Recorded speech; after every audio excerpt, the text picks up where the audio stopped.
Welcome to WACSUN Weekly. WACSUN Weekly is the official Western Athletic and ASUN Conference podcast of FCS Fans Nation. WACSUN Weekly is hosted by Dustin Helton, Brandon Owens, and Will Seiler.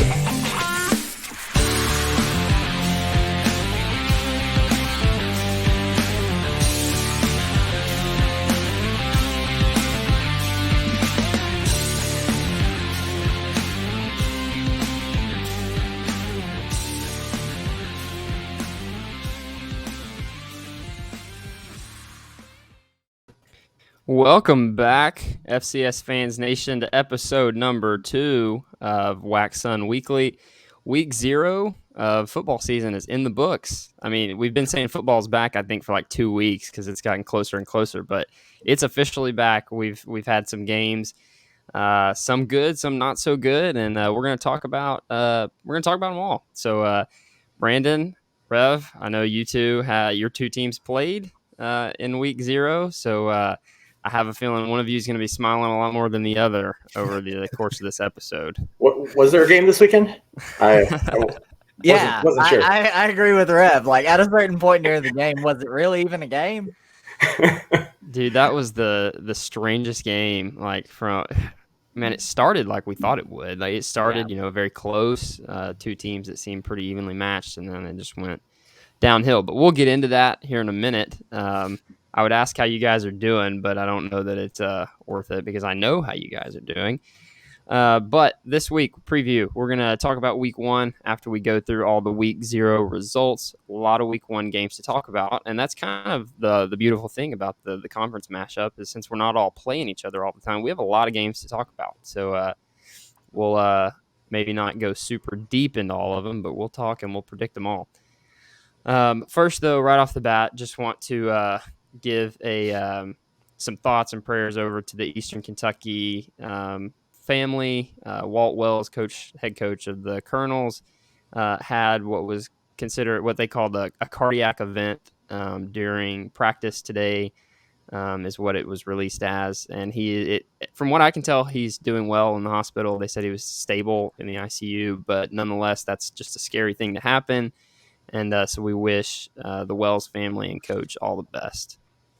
That's just a scary event, so we'll keep him in our thoughts, and everybody else. If you're praying people, then send a prayer their way. But if y'all are ready, let's jump into it.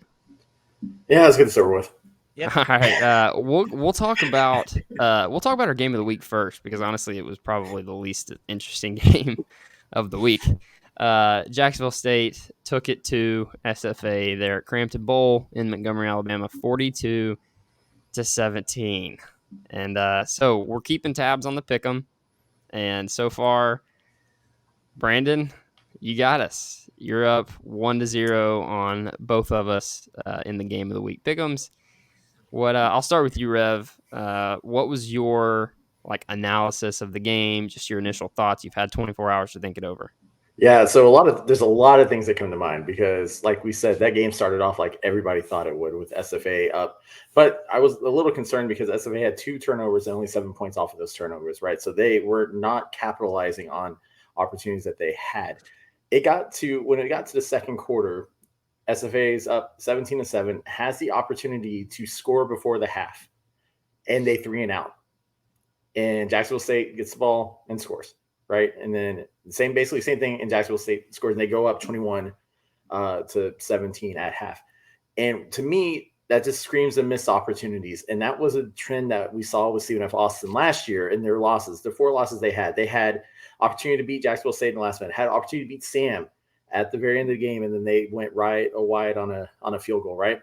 They had the opportunity to beat Texas Tech and couldn't do it. And then against Incarnate Word, they were driving, had opportunity to tie the game in overtime and didn't do it.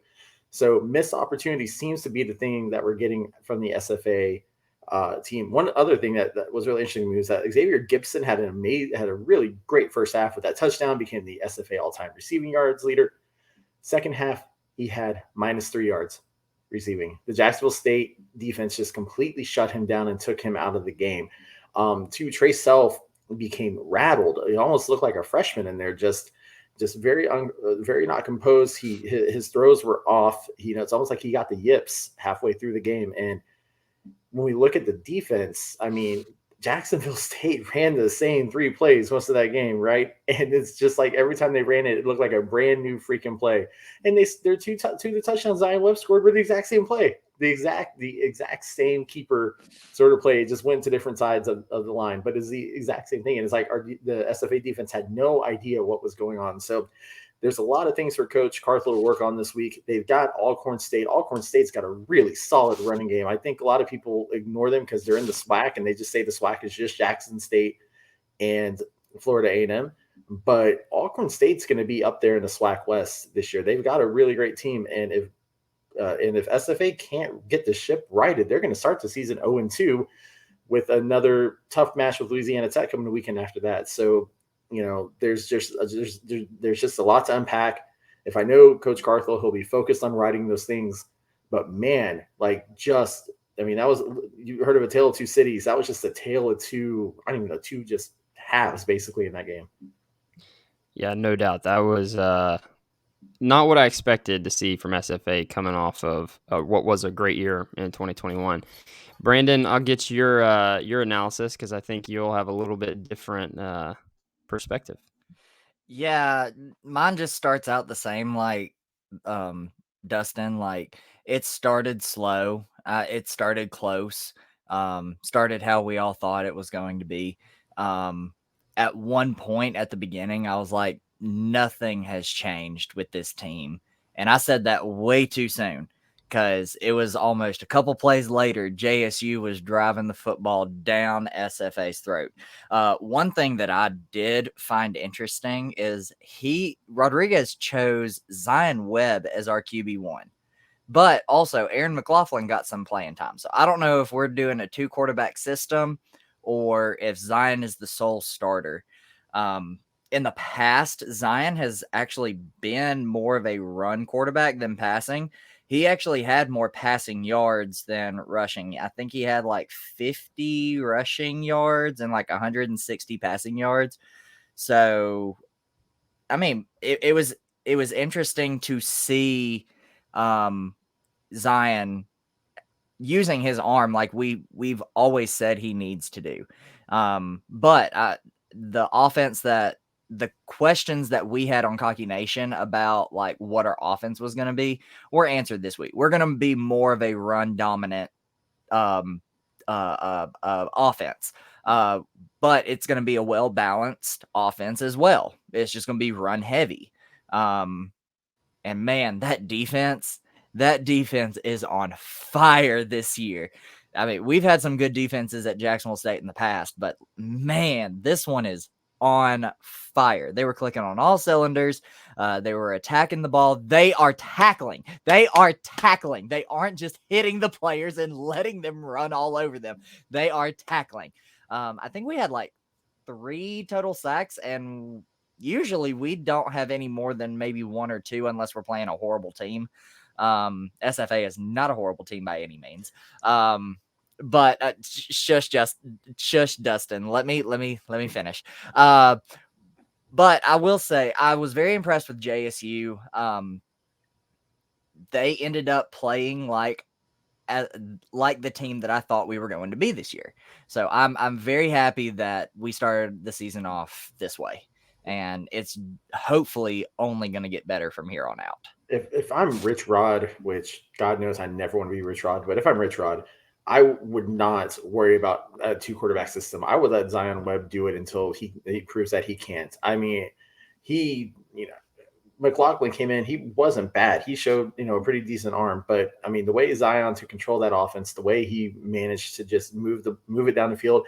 And then he had some great passes too. Once he kind of got over his nerves. I don't know if in the first quarter, his first drive, when he was just overthrown, if he was just nervous because, he got, from coming off of injury or what, but once he settled down, that was just a complete different quarterback than who was out there in the first quarter. And if I was Jacksonville State, I would not change it up. I would let Zion go until he says that, he shows that he can't, until something happens.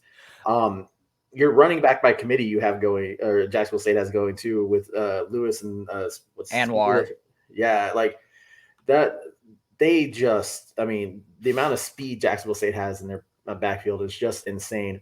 It's a shame that they don't really have anything to play for this year except for pride. And if they win the ASUN, they'll put a banner up or something. But like that, that's just a shame. I think Jacksonville State's poised to go in and wreak some havoc in Conference USA with the players that they have and that they'll potentially keep this year.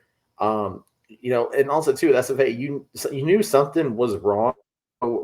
I've never seen Max Quick just completely drop a punt like he did. Yeah, that was surprising. Especially after how he punted in the first half, when you pinned Jacksonville State back down at the 2 or 1, but but then just dropping a ball and like it's just that was just like the cherry on top for SFA's just disastrous cake that they had during the second half of that game. I will say Aaron McLaughlin is a big quarterback, and it showed in some of the running plays, and even when he had to scramble, like it showed. He is a smash mouth, run down your throat, get out of my way kind of quarterback. Like if he was in front of me, I would be diving out of his way not to get hit. I agree. We'll run through a few stats here, just so everybody, if you didn't see the game, you can kind of get a feel for it. Jacksonville State, in 3 quarters of play, basically, I mean, we'll say it was pretty much just 3, rolled up 484 yards offense. SFA only accumulated 205 and only 70 on the ground, whereas Jacksonville State rushed for nearly 300 yards. So that was very impressive from what I was really looking at to be a pass-heavy offense. So I was very impressed with the Gamecocks. But going on to the second game that happened last week, Austin Peay very nearly was in late with Western Kentucky, ended up falling by 11, 38-27. Did both of you guys get a chance to watch that? I did. Part of it. Oh, yeah. That I tell you what, the quarterback from Austin Peay, he's pretty good. The DeLello, I think is his last name. Yeah, he transferred from Middle Tennessee State. Like he's a transfer in. It was MTSU. Yeah, and no, he looked good. I remember on this podcast last week, I said that Austin Peay would keep it close; they wouldn't get blown out, and sure enough, I was right for once. At least I got right on one of them. But the big thing too was besides DeLello, but Dre McCray, man, what a game he had with his 2 touchdowns. We mentioned him during the players to look out for this year. And he's already right off the bat showing the skill set that he has to be a force within the ASUN. They looked really good. I was really impressed with how they played. It's just, it just let it slip away in the second half. And they just couldn't keep up with the depth that Western Kentucky had, but they hung in there for quite a bit. So, yeah, I would say that was a typical FCS FBS game where the FCS team is talented and almost as talented as the FBS program. Just depth came into play there late. Because they were within a touchdown really late. Yeah, and if you look at the stats, they're pretty even as well. Yeah, I think Austin Peay may be a team to watch out for because they played crisp, and last year I think that was kind of their thing was they couldn't really in the OVC they didn't play very crisp. I think they were as good as everybody, but didn't play clean, had a lot of penalties, and so if Scotty Walden's got them playing clean football, I think they'll be all right this year. I almost feel like they're playing up to the new conference because let's be honest, the ASUN is a big step over what's left of the OVC, and so I feel like that Scotty Walden has got them put together, saying that hey, we can't do what we did previously in the OVC. We have to do this now because of our competition with Kennesaw State and UCA and EKU. So it'll be interesting to watch and see what they do, as we go through the rest of the year. No doubt. One more story I want to get to before we start looking at week 1. The WAC and the ASUN announced how they're going to go about determining an AQ for this year. I know how Rev feels about it. We talked about it on the FCS Friday night pregame show, but obviously that probably doesn't have as much of a viewership maybe as this week, hopefully. But let's talk about it because they determined that they're gonna let Warren Nolan, who's a big statistician, does a lot with ratings, power ratings. He's coming up with what I have from what I can gather, a custom equation of some sort to weight different wins and everything, come up with a power rating, and whoever comes out on top will be the AQ. So I'll let Rev go on his rant here because this is the newest segment, the Rev rant, and I think this is it. Is this it? I feel like they're all Rev rants, but no, like with this, I think my view has changed a little bit because let's be honest, if that performance from SFA is the best we're going to get, or the best we're going to get out of the WAC, we're not to necessarily worry about anybody from the WAC coming in to do it. But no, to me, there's enough. I get that they're concerned about the lack of common opponents, but I think there's enough between SFA and the ASUN schools, and then the ASUN schools themselves, that you could have done that this way. Basically, you're allowing opinion to decide who's going to win, who's going to get the AQ, right? You're gonna look at things. You can have a team. Let's say SFA finishes out the year and they finish out at 10-1. They're going to look at the schedule and say, wow, that schedule is absolutely weak schedule, even though they went 10-1. And then they might look at, let's just say, Kennesaw State's 9-2. They probably won't be. Let's say they're 9-2. Eastern Kentucky's 8-3. They might look at them and say, wow, they did play a tougher thing with their ASUN conference schedule. We're going to give them a boost over the fact that SFA won out the rest of their games.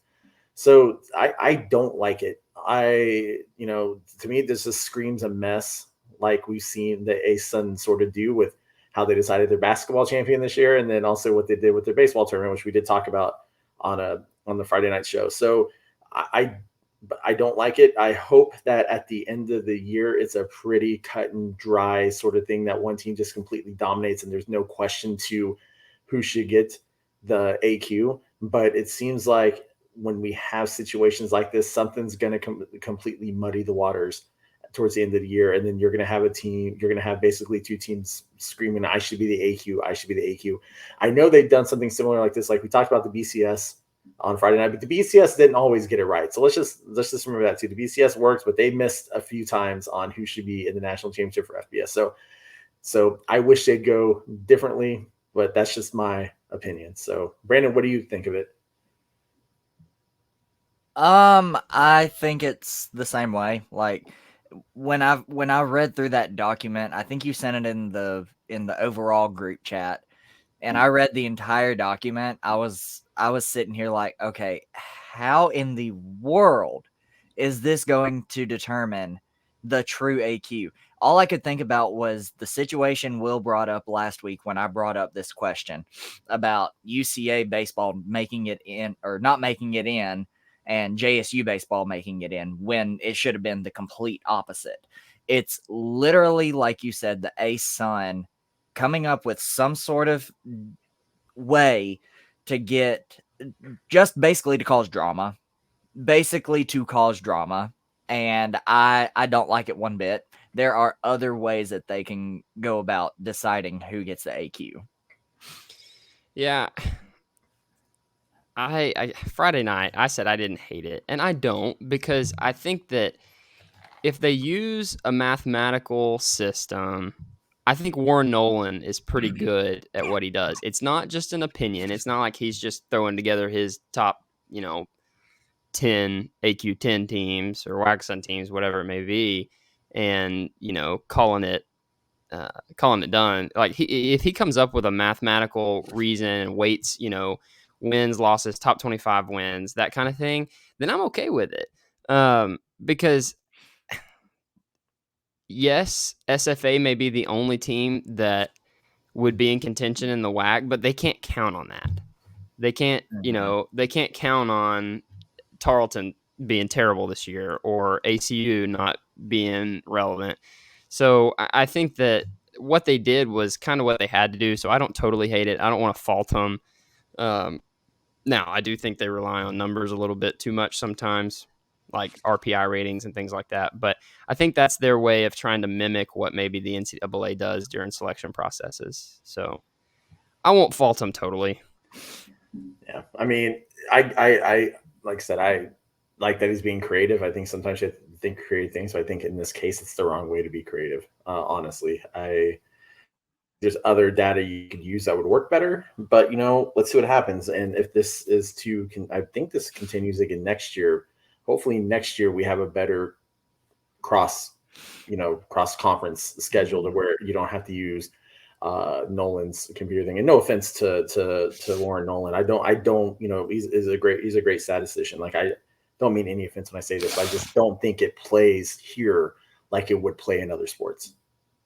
That's the only knock I have with it, is that the sample size of games is much smaller, and so that's my only fault. So, any other comments on that before we go on?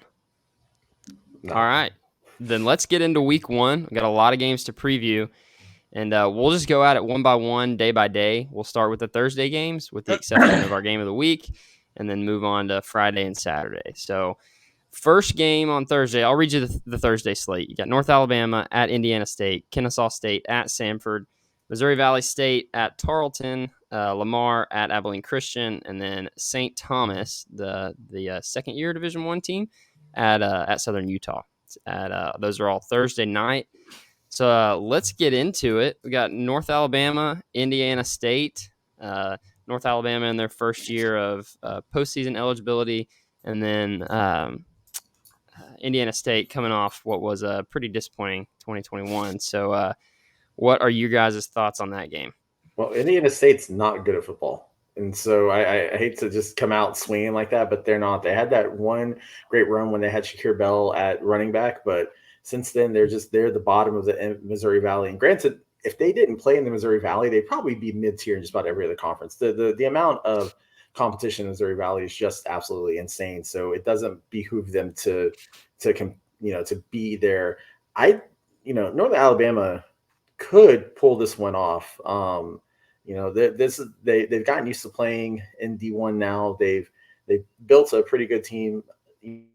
I don't know if I were to take the mid-tier, the ASUN versus Indiana State. I mean, I think I would probably take. I mean, this is in Terre Haute, but maybe. I mean, Indiana State's just bad at football, so I would lean towards the Lions taking this one. Brandon, what about you? Yeah, I agree. I think after so many close calls last year for UNA, after what was it, like at least 5 games where they lost by like between 7 and 10 points, games that they should have won and they gave it away. I think that's going to change for UNA this year, and some people might be surprised at the kind of season UNA has. They're a lot more experienced, like the rep said. They're ready. I think they're ready. This is their first year of playoff eligibility. They're coming for everybody's throats right now. I'll take the Lions easily in this one. Preseason, I talked about North Alabama being really talented. They had more all ASUN selections preseason than anybody else. So I think they have that going for them. But if you look at Indiana State last year, they played some good games. Like going through, I mean, they got thumped a few times, but they hung with some of the big boys from the Missouri Valley. So again, like you said, Rev, the mid-tier ASUN against bottom feeder Missouri Valley. I don't know. This is another good opportunity to say thoughts and prayers with the Indiana State program. They had a player pass away in a car accident not too long ago. Or 3, was it? Yeah, it was 3 players, I think. There's 3 students. I might have been 1 player, but it was 3 students. It still was a huge loss to the Indiana State family, and I feel bad besmirching them, especially after they've gone through that. But we've been thinking about y'all for the past couple weeks. Anybody from Indiana State who might listen to this, it's rough. Like Will said, all our thoughts and prayers with you guys. It's gonna be a hard season for you.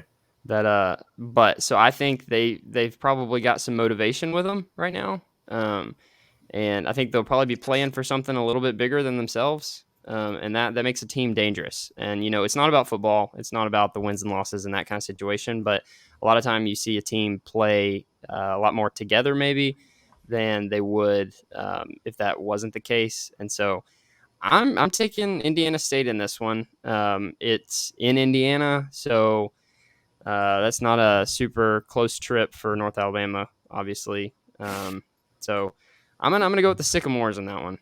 So we'll we'll go 2 for the Lions and 1 for the Sycamores. Moving right along, Kennesaw State, preseason ASUN favorite against Samford, playing there in Birmingham. I think this one's interesting. It's a contrasting style. You're going to see Kennesaw State run it, maybe 80 times. I don't know. They won't run 80 plays probably because they'll run so much clock. But they're 80% of their plays are going to be runs, and then Samford, they're going to throw the ball all around the field. So that'll be interesting to see. I think Samford's offense can put up some yards, put up some points, but I think Kennesaw probably just that much better. So I don't think the Owls slip up week 1. I think they slip up at some point, but I don't think it's week 1 against Samford. Yeah, I kind of agree with that. I mean, Samford last year was 4-7. They were rebuilding after their playoff, previous years that they had great teams and, were competing for that SoCon title. I just, Xavier Shepard is just a beast. And if he's not running the ball, he's gonna throw it, and he doesn't miss. So as much as I don't think Kennesaw State will go undefeated, I think they're gonna slip up. Probably, I think they might slip up twice this year, but not this week. I will take the Owls. Yeah, I'm gonna take the Owls as well, but also I want to point out every time Kennesaw State has played Samford, Kennesaw State has won. I don't think that streak ends. That they will continue to they will continue their undefeated streak against Samford. I think we're all in consensus there that Kennesaw State gets the week 1 dub, goes to 1-0. Third game on Thursday, Missouri Valley State. Mississippi Valley State. Sorry, what did I say? Missouri Valley? Sorry. Talking about that. Yeah, Mississippi Valley State, the Delta Devils playing at Tarleton there in Stephenville. This one is going to be good, and I want to hear your thoughts on it from the fellow Texan, the Rev. Well, I mean, first of all, the Delta Devils is my favorite mascot in FCS. Like, I love Mississippi Valley. But when you get this game, I mean, Tarleton State lost Duncan as their quarterback last year. He stepped away, so they got a guy from Kentucky, Bo Allen, to transfer over. They've got a good team. They just didn't have all the pieces there last year. I don't know if Bo Allen is going to be that much better than Duncan was at quarterback. Their issues weren't necessarily on offense. It was on their defense. They just couldn't close out games. Mississippi Valley, great. I mean, they're notoriously bad at football in recent years, which you hate to see. I think Tarleton wins this one. They'll be in their third full stadium because they upped it to 24,000, but they're only getting 9,000 in there, so 8,000. So I think Tarleton wins it. Tarleton probably wins it by a decent amount, probably 21, 24 points. So we'll see how it goes. Brandon. Yeah, this is going to be a fun game for Tarleton, but not a fun game for Mississippi Valley State. Mississippi Valley State is just bad. Sorry, Jerry Rice, your alma mater is bad. But I'm actually going to go a little bit more than Rev. I think Tarleton beats them by 35 plus. That is a steep prediction. Yeah, I think Tarleton wins. If they were playing, Alcorn or Southern or, a decent football team, I think they would, maybe be in some trouble. But I think even if they can't fill Stephen Duncan's shoes with an equal quarterback to him, I think they still put up a lot of points, still win the game. So I'm in consensus there. Moving on, Lamar and Abilene Christian. Brandon, I'll let you take this one first. Do I need to say anything? I already know who's going to win this game. Lamar is just like Mississippi Valley State. They are bad at football. Ever since they made their first playoff run, they have literally went from up here all the way down to here. The Wildcats are going to win. Yeah. Abilene Christian's kind of an interesting boat because they got a new coach this year, Keith Patterson, because Adam Dorrell finally got let go. Now I think he's at Central Oklahoma. So they brought in Keith Patterson from Texas Tech. Texas Tech wasn't a great program last year, but Keith Patterson's a pretty darn good coach. They got Peyton Mansell as their quarterback. Guy's a dual threat. He can run, he can throw. And like Brandon said, Lamar I mean, I joked that they left the WAC because they couldn't win in the WAC, and I don't see this one being any different. I think Abilene Christian's going to take this one. I would tend to agree. I think Abilene has a lot of athletes. Like you said, the quarterback's a dual threat guy. So, yeah, I'm going to take the Wildcats in that one as well. Not much to say. Now, here's one that I do think is interesting, but I don't think it's that hard to pick. Southern Utah and St. Thomas. The St. Thomas Tommies in their second year of Division I competition. I think I'm just going to come out with my prediction. Oh, my dog's talking again. I think they come out and win. I think so too. So, what are your thoughts? I'm going for the Tommies. I think they're going to win. Southern Utah is just another one of those schools that they just struggle when it comes to football. I honestly think they'll finish bottom of the WAC. I think Utah Tech has a better chance of having a better record than they do.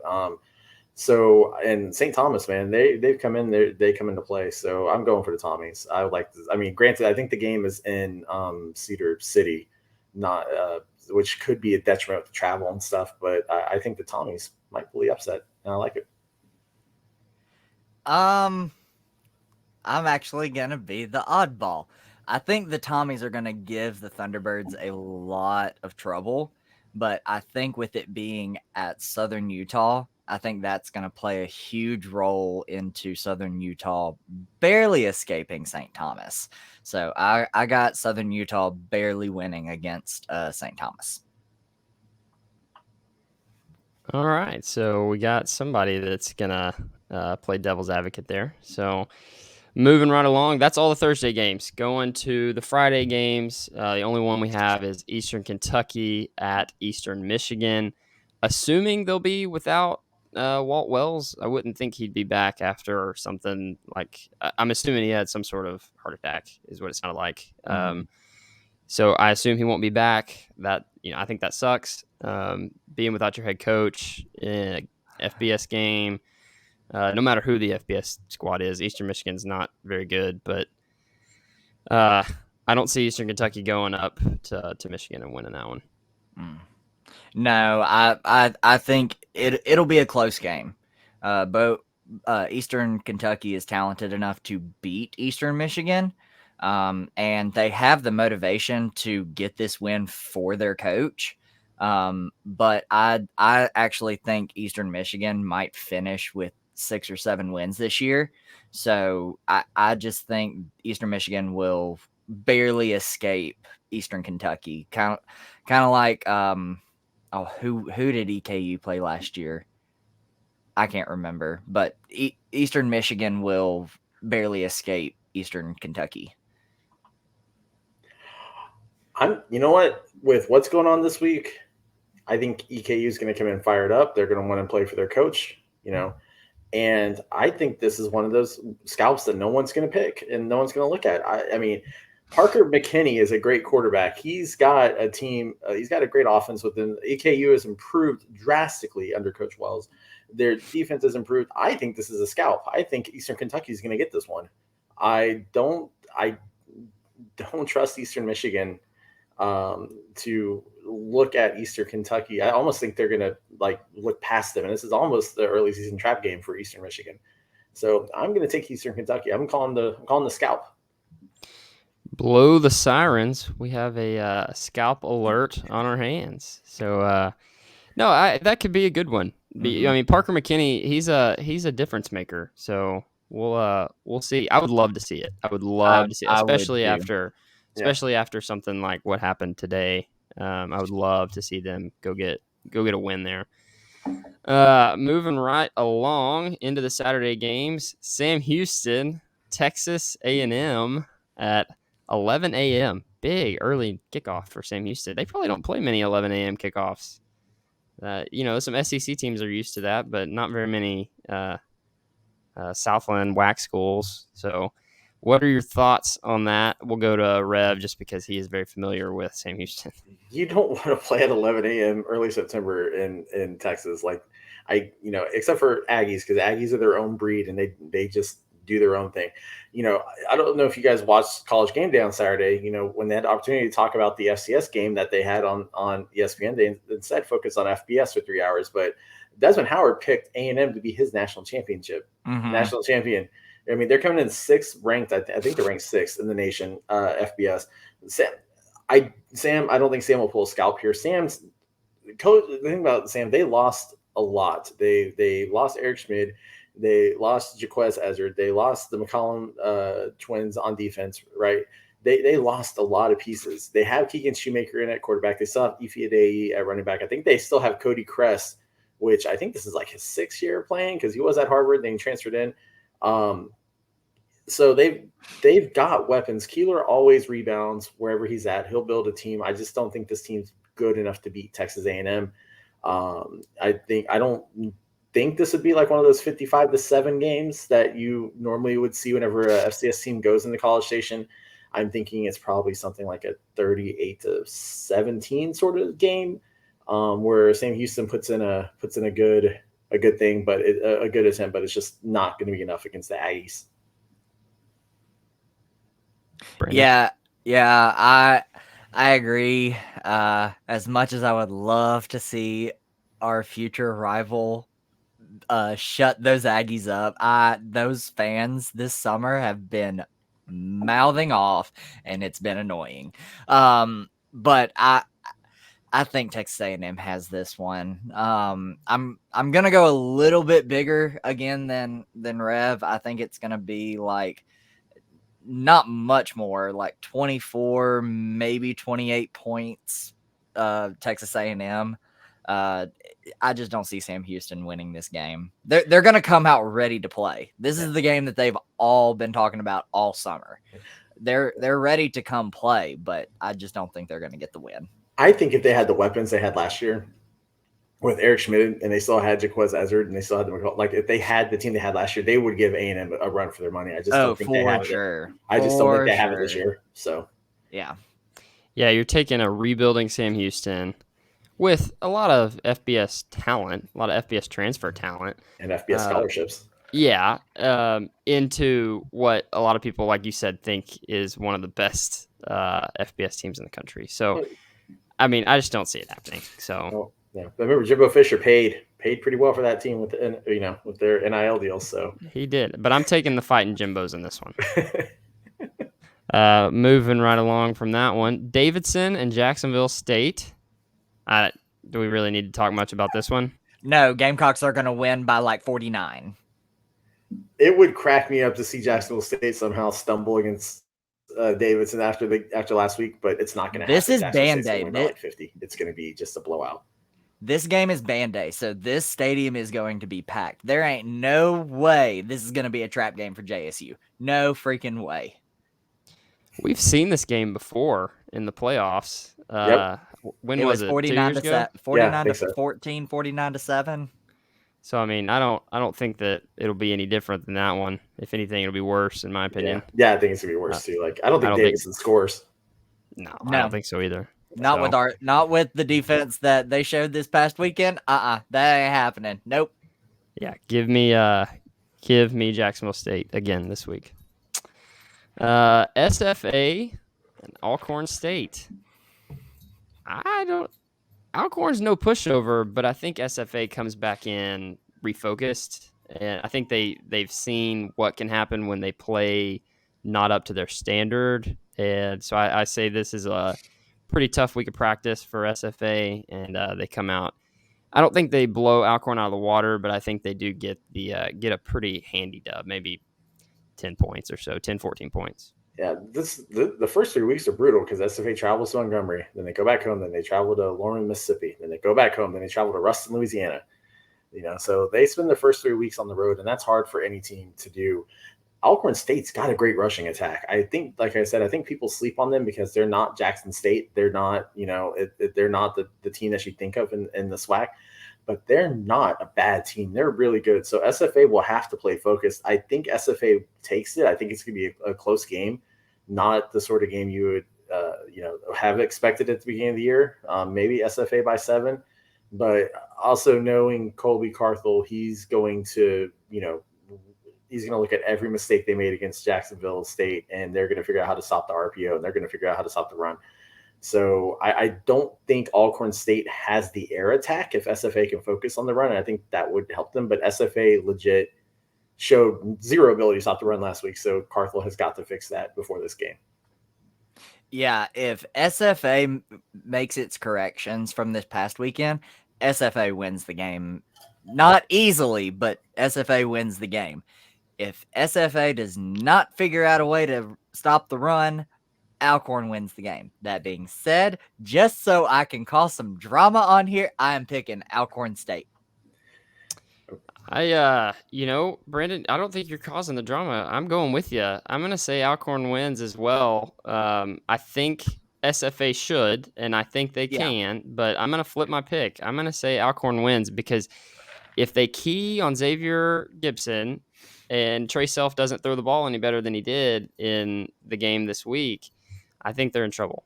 I think the difference between Alcorn State's defense and Jacksonville State's defense is vast enough that I don't think Trey Self is going to have the same issues. But I mean, we don't know, right? It's again, any given Saturday, anything can happen. So, it'll be very interesting to see how this one plays out. And I mean, if SFA loses, then that's going to, it's going to be hard to come back and it's going to be hard to come back and beat. Well, it's going to be hard to come back. They would have to legit win out. Their next game would be against Louisiana Tech, who hired half of the SFA coaching staff last year. So that's, this is almost a put up or shut up game for SFA this week. You don't have a lot of opportunities left if you lose this one. We don't. So, that's it. We don't. It's kind of a bad situation to be in. So, moving on though. We won't dwell on that game too much. Presbyterian, Austin P. No game, I don't think. No. Govs pick up their first win. Presbyterian fired their coach, the one that didn't believe in punting and would onside kick everyone. So they've got to be better than they were last year, but I still think the Govs take this one easily. I don't think they're any better than they are last year. I really think they'll be just as bad. So yeah, give me Austin P by 42 plus. Yeah. That's take the spread. Dre McCray is going to have a day. Watch 4 touchdowns. I'm calling it now. 4 touchdowns receiving. Like he's just going to shred that defense. Yeah, I agree. And we'll move right along. Sacramento State hosting Utah Tech, formerly known as Dixie State. For those of you that may not know, they underwent a name change. This one, Utah Tech, they showed some promise last year. Really, they just played a tough schedule. They put together one of the toughest schedules in FCS football. But Sac State, they're very highly regarded. And I think in our broadcast media poll, what did we end up coming to? Like 6? Yeah. I think. So they're getting a lot of attention, and I think for good reason. I think they'll be pretty good this year. I think they get over the hump. And so I'm taking them definitely over Utah Tech at home.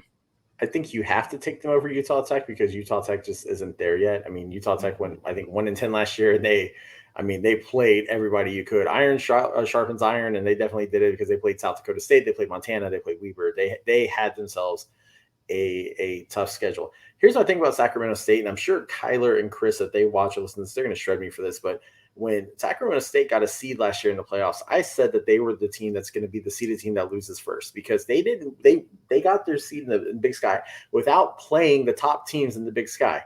I don't think they're as good as people think they are. I don't think they're going to lose this game, but I don't think you see them being a seeded team when it gets to the end of the season and into the playoffs. I think you see them being like a, they'll probably be maybe third or fourth after. Depends on if Weber comes back or not. If Weber comes back, I would say they'd be fourth in the conference after the 2 Montana schools and Weber. I think they just got the benefit of a really weak schedule last year. And coming from a guy who's a fan of a school who got the benefit of a really weak schedule last year, that's just what it screams out to me. So I think they win this game, but I don't see them being a top 10 team, a top 20 team by the end of the year. Yeah, I agree. When all of what you just said regarding to this game, It would not surprise me if Sac State comes out slow and it's a close game, because Utah Tech is not a bad football team. It would not surprise me at that, and then Sac State pulls away in the second half. I'm still picking the Hornets, but it would not surprise me if Utah Tech tries to keep it close. Yeah, I'm rolling with Sac State as well, but I agree, Brandon. I think it could be one of those games where Utah Tech hangs on there for a little bit. Yeah. But as we move down, it's time for the game of the week, which I am really upset is the game of the week. I tried to stay away from it, but Missouri State, UCA on the stripes. Bobby P making his third trip to Conway in the last 3 years, so 4 years, something like that. And UCA with 45 new players. So what are your guys' thoughts? Because I know mine, and I'll talk here in a second. Brandon, go ahead. I think UCA has a lot more promise. There we go. I can talk now.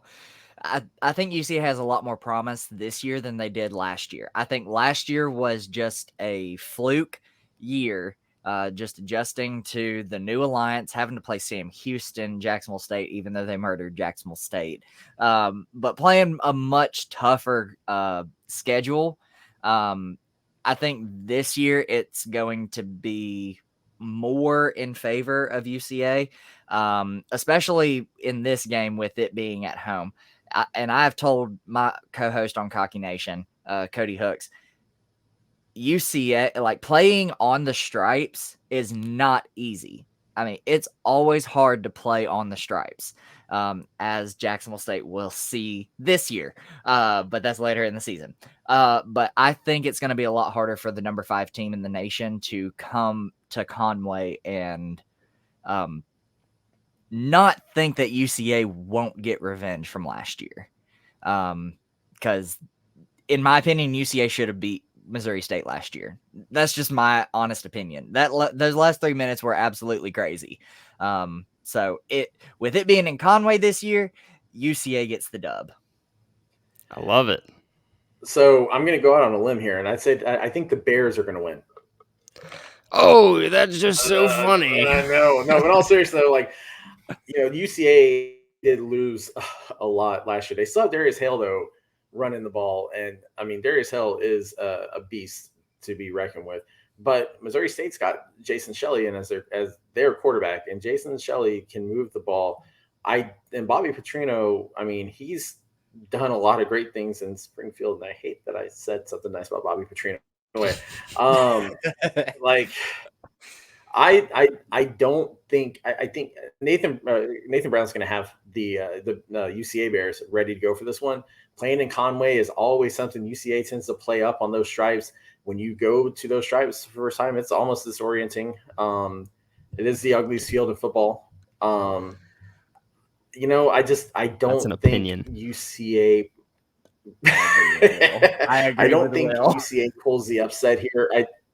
I think Missouri State gets it. I don't think it's going to be a blowout or anything like that. I just think at the end of the day, Missouri State's going to show why they're a top 5 team.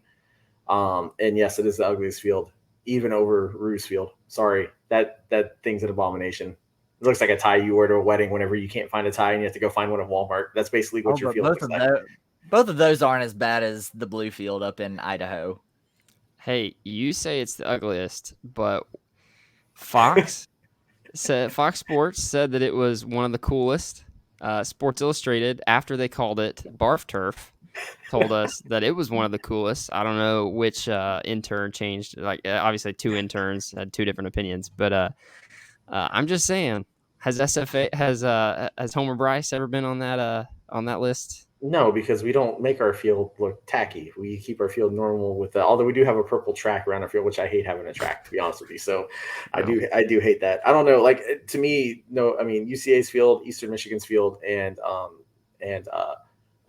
Coastal Carolina's field, to me, are the 3 ugliest ones. Okay, that you can't put us or Coastal on the same pedestal as Eastern Michigan. Yeah, your TV looks like it went out when you're looking at Eastern Michigan. It legit looks like the first time I saw it, I didn't know they had gray turf, and it came on, and I was like, I was like, what's going on? Because I think they were wearing gray unis, Yeah. and obviously the visitors were wearing white, and I was like, the TV's not working.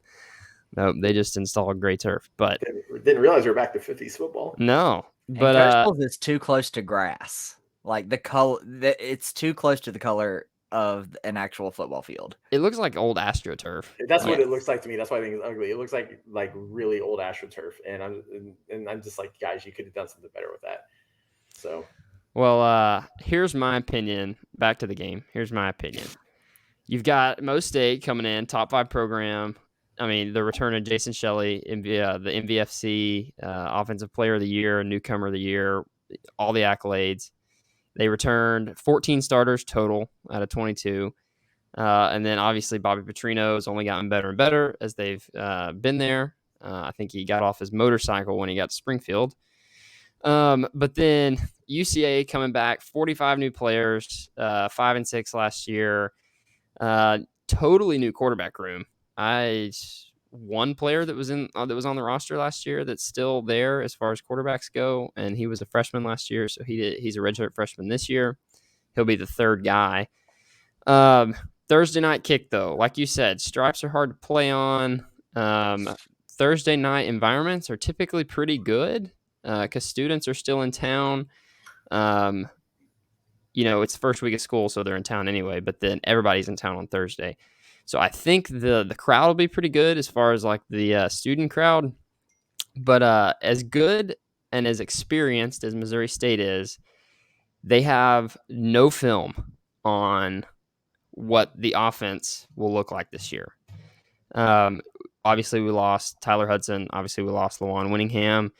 Replaced them with 2 FBS transfers, one from Minnesota, one from Colorado, and then we still have, and then another guy from Arkansas, and then still have Christian Richmond, Gerard Barnes, who was an Arkansas transfer.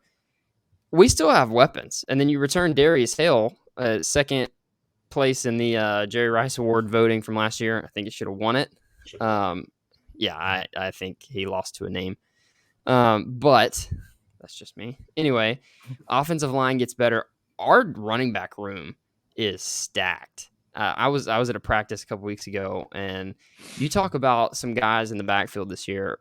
They're gonna have a hard time, putting one guy out on the field. And I even heard Coach Brown talk saying, we're gonna put another running back out in the slot and let him, just so we can put those athletes on the field. We'll talk about Darius Hale, Kylan James, Isaiah Broadway, Tristan Smith. Those are names you're going to hear this year. I don't think Missouri State has film on what the offense is going to look like this year. They can't key like Jacksonville State did yesterday, key on Xavier Gibson and shut the whole offense down. They can't key on Lawan Winningham again or Tyler Hudson like they did last year and shut him down until the fourth quarter. They're gonna have to play honest, and I don't know that that plays into their favor.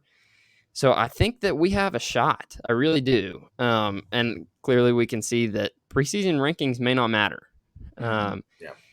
They were 8-4 and lost to a UT Martin team that I think was overinflated.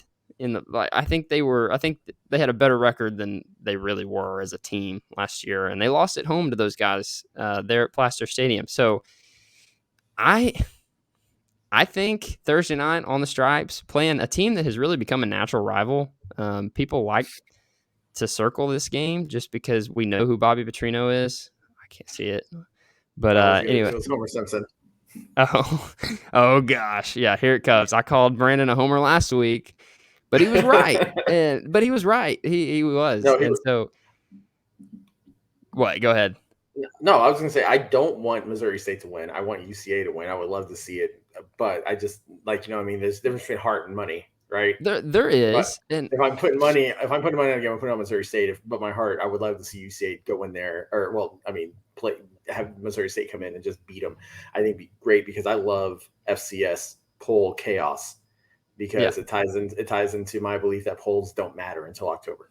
And so to see another top 10 team get a loss that nobody expects them to do, that's, to me, it proves it's another exhibit into my argument that polls should not exist until the first week of October.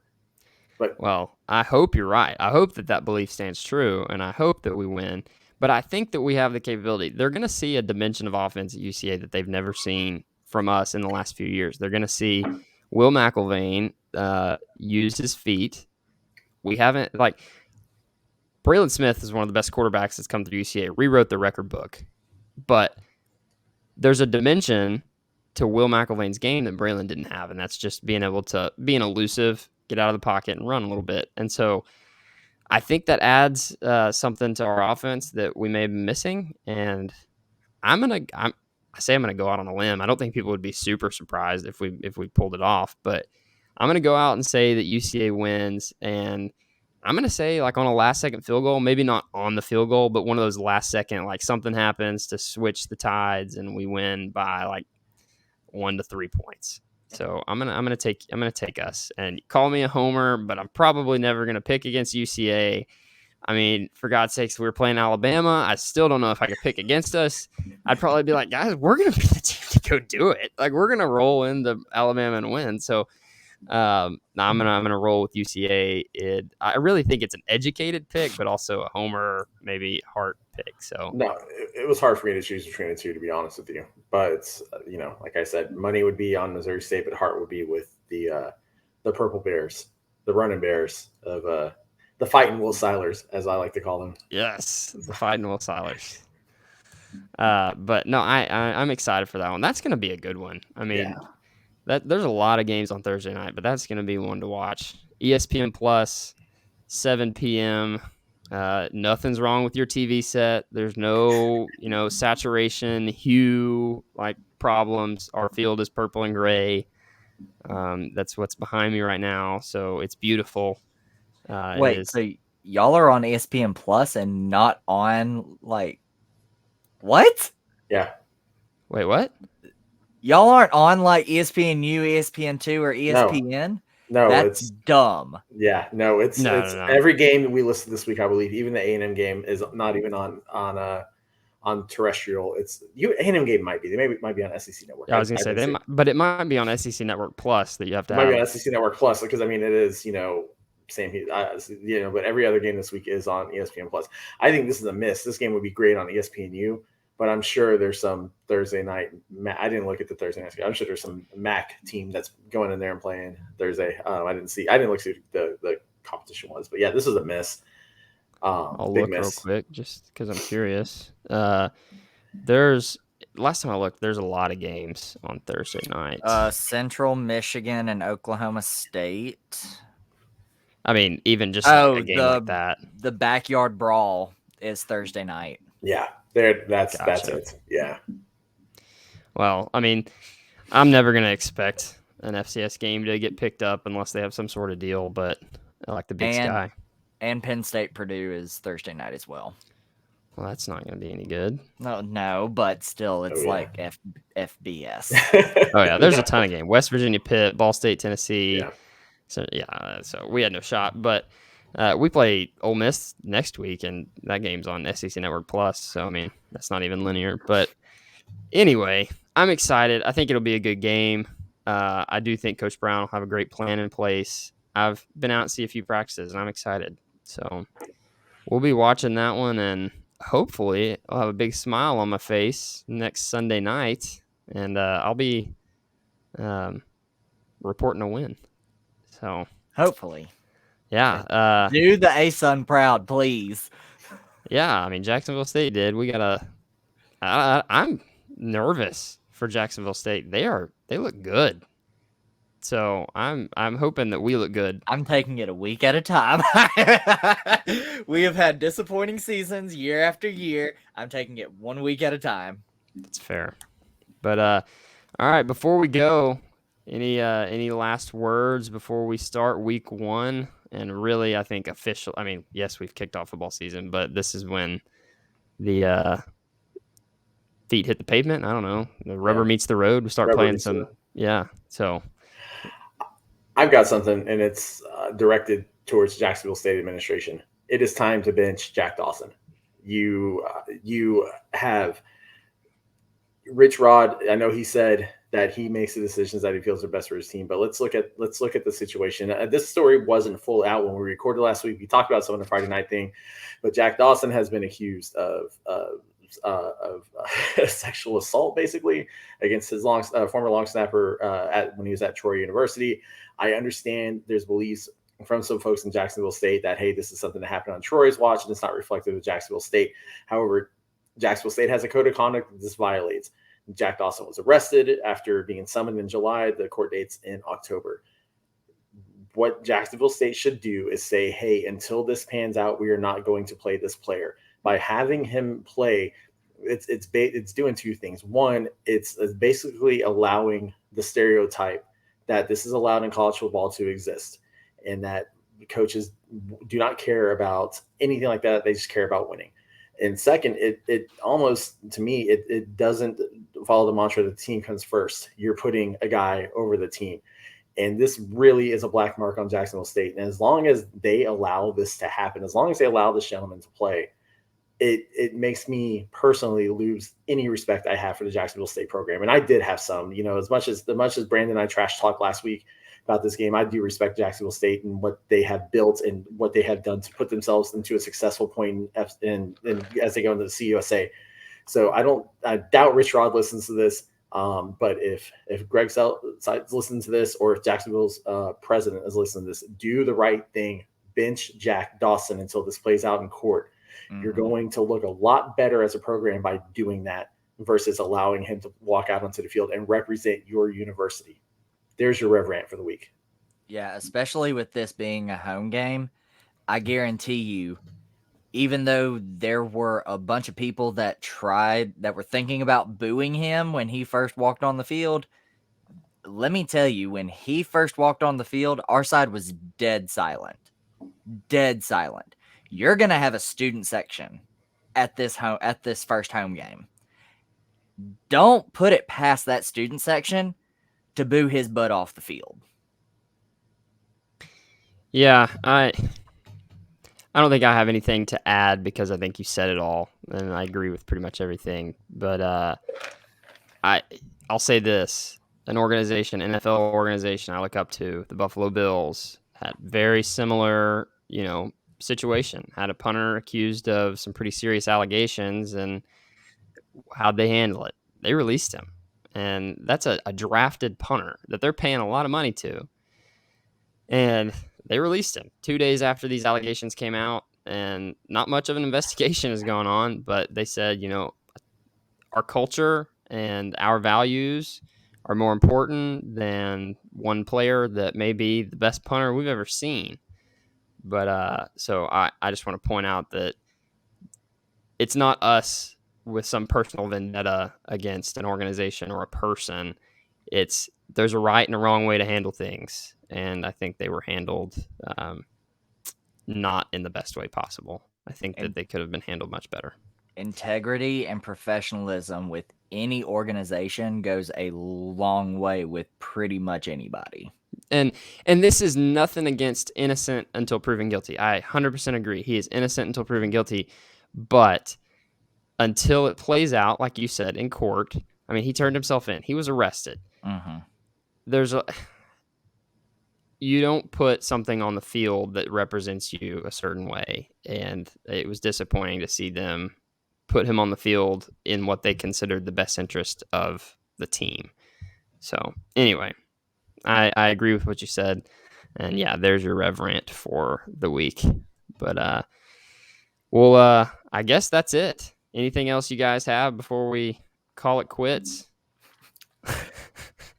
My first in-person class of the season or the semester starts tomorrow. So yeah, last year of grad school. Pray for me. Still at Jacksonville State. Yes.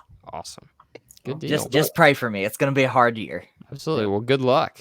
Yeah. We started, I guess this will be my 4th week of classes starting tomorrow. So I pity you. I really do. I understand. Grad school's hard. Assignments for my online class have already started. So they don't wait. Yeah, you guys are going to grad school. I'm just slinging motor oil. So I was gonna say, have fun at work tomorrow, right? Yeah, thanks. Hope your first day of work for the week goes well. Well, guys, thanks for being here. it's always fun to talk football. I'm just glad football season's back. I'm glad that we have games to talk about. Next week will be fun. We'll have a lot more games to recap and then plenty to talk about for week 2. So until then, everybody have a great week, and we will see you in 7 days.